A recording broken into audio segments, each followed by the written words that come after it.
Hi everyone, welcome back to my channel Tech Talks with Manju. So we have covered till now regarding the AWS load balancer.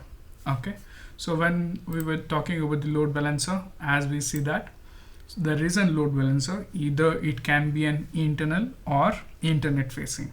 It does has the listeners HTTP and HTTPS.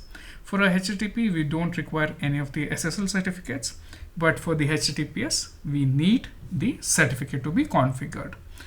After that, once these HTTP, HTTPS ports are being defined, now we have to add the target group to the load balancer, which indeed connect with the backend of the specific targets like virtual machines.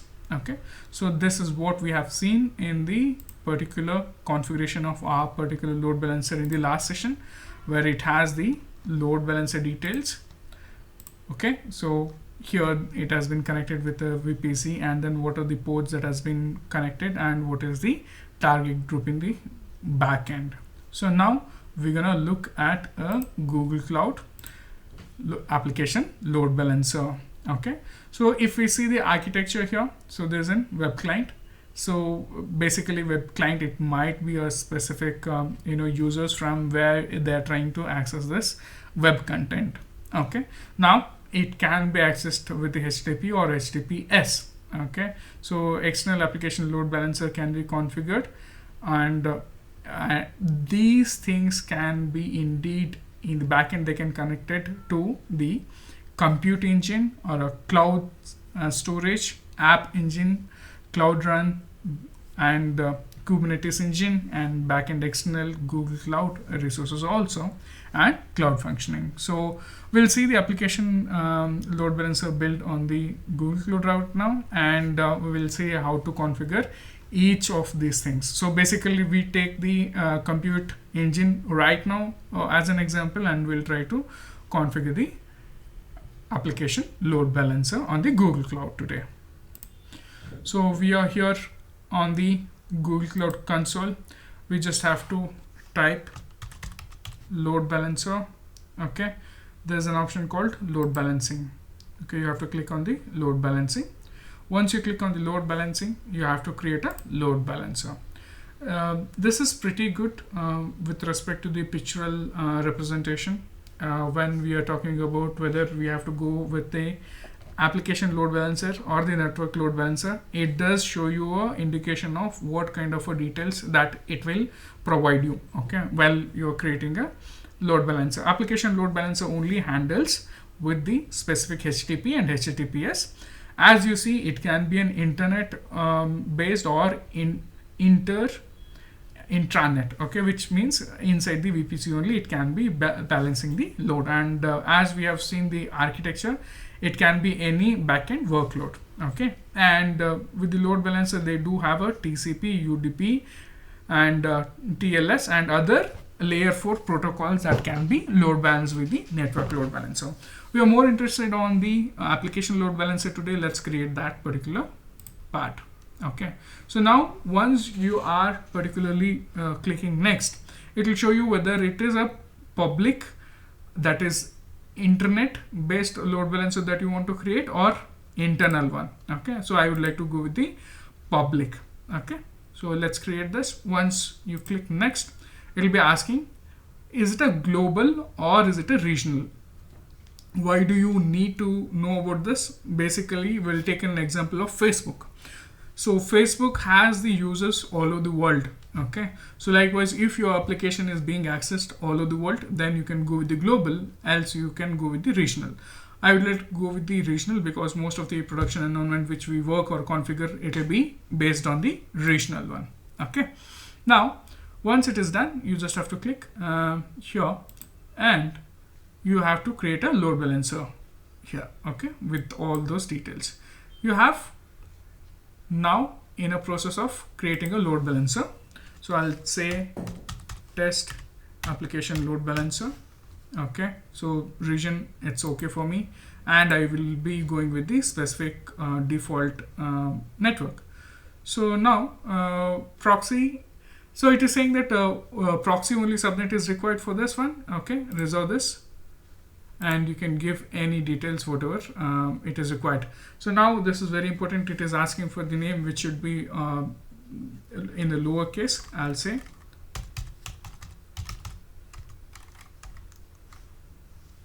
internet one. Okay, and it is asking for the range.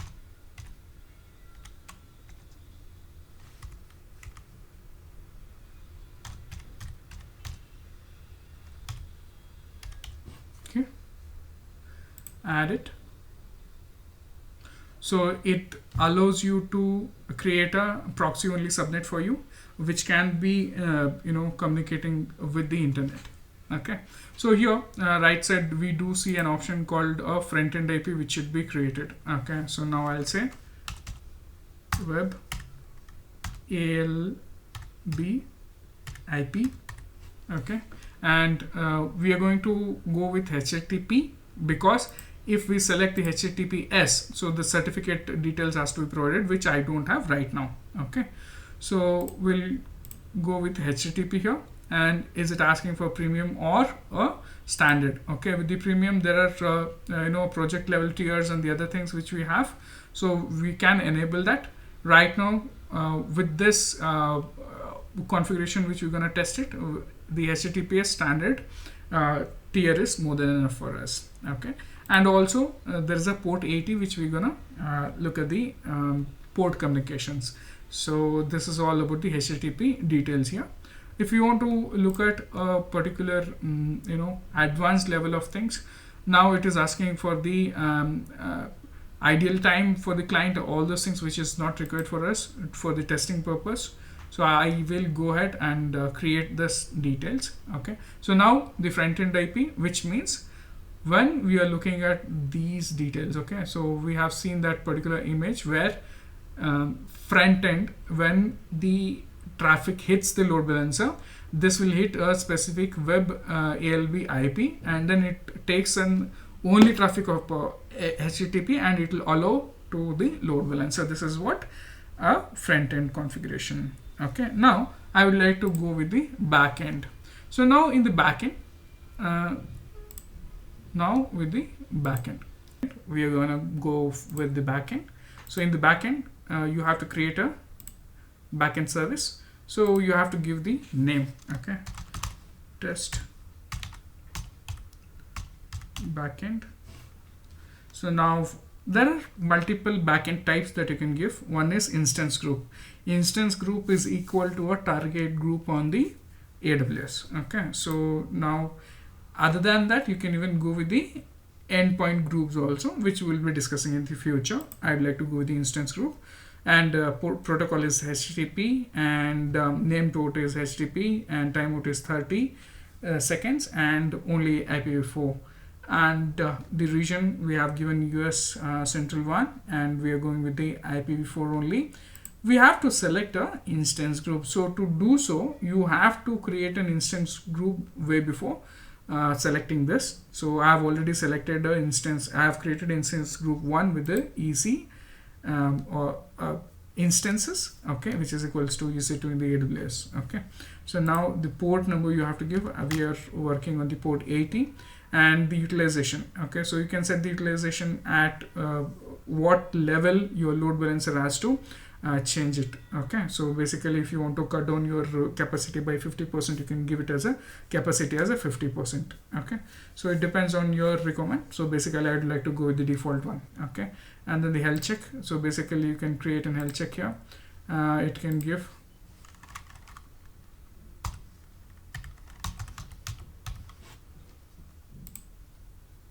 so port 80, and then request of where the logs are.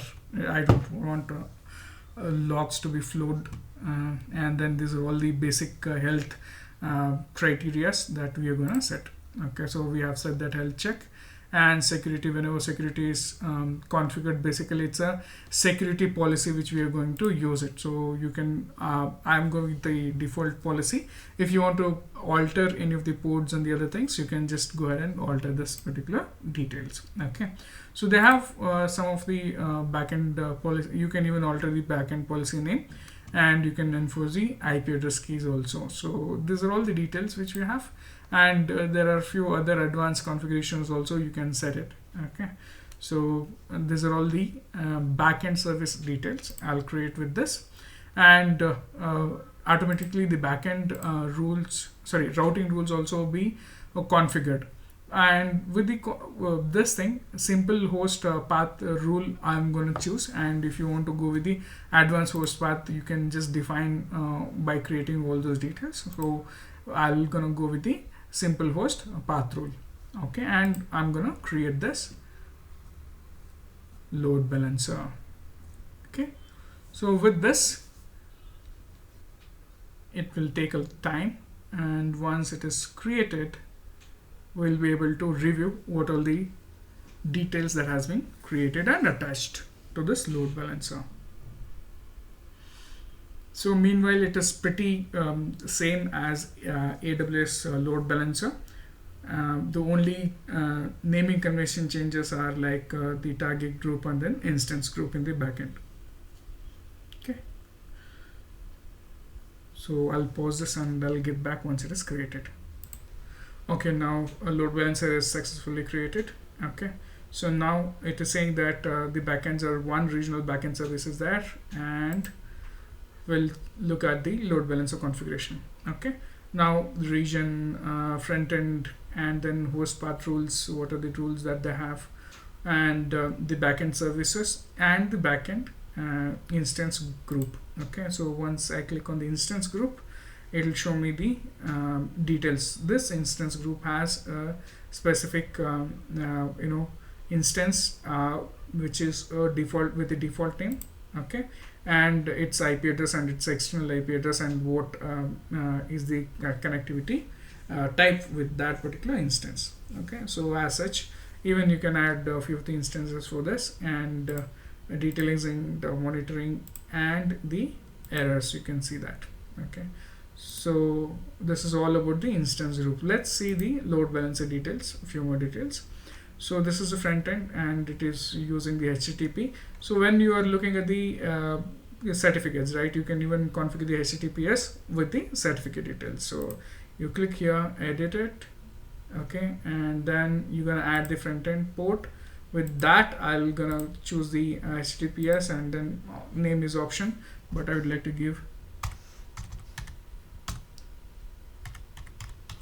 port, and then it'll ask for the tier, and it'll ask for the certificate. So now if you have a certificate, you have to get it uploaded here by clicking on this. It'll ask for the uploading or creating a managed certificate by Google Cloud. So if you have already certificate, you have to put the name, you have to put the description, certificate body, and a private key here, and then it will take that particular details, and you can add that certificate for this load balancer. Okay, so these were the details. Let's look at the AWS load balancer which we have created, and this load balancer, what would be the difference by side. Okay, so here we have side-by-side comparison of the load balancer on AWS and Google Cloud. Okay, so now if we click here, it has all the details in the first page summary, and we do have all the details here, listeners. Okay, and the difference between the both are like front end is configured here as shown here as the protocol here, and those protocols will be shown on the listener part here in the AWS. Okay, so and in the backend, if you want to look at the backend, you have to click on the target group for that. Okay, so that summary has been provided here. Also, we have to see that particular backend details with respect to these things. Okay, so here backend details are here, target group and instance group here. Okay, and we will be able to see how many servers are registered here. I can register one. Okay, now it is being registered. So what are the instances that are being registered, it will be showing in the downside of that particular instance group, and then also it will show the health and other things. Okay, so likewise those things will be there. It's pretty similar between the AWS and the Google Cloud. And whenever we are going to troubleshoot, we're going to look at the health checks, whether it is running fine or not. And it's the same thing with here also. If these healths are correct or not, okay, you can even configure here the health, okay, on the CPU utilization and all the checks. Okay.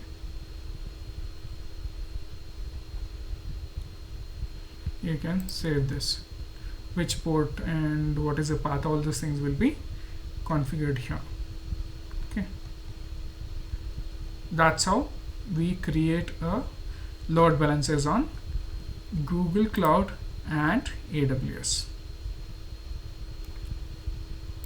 Okay, yeah, thank you so much for watching these videos, and please do give your feedback what can be improved here, and we will try to do the best according to that. Thank you so much.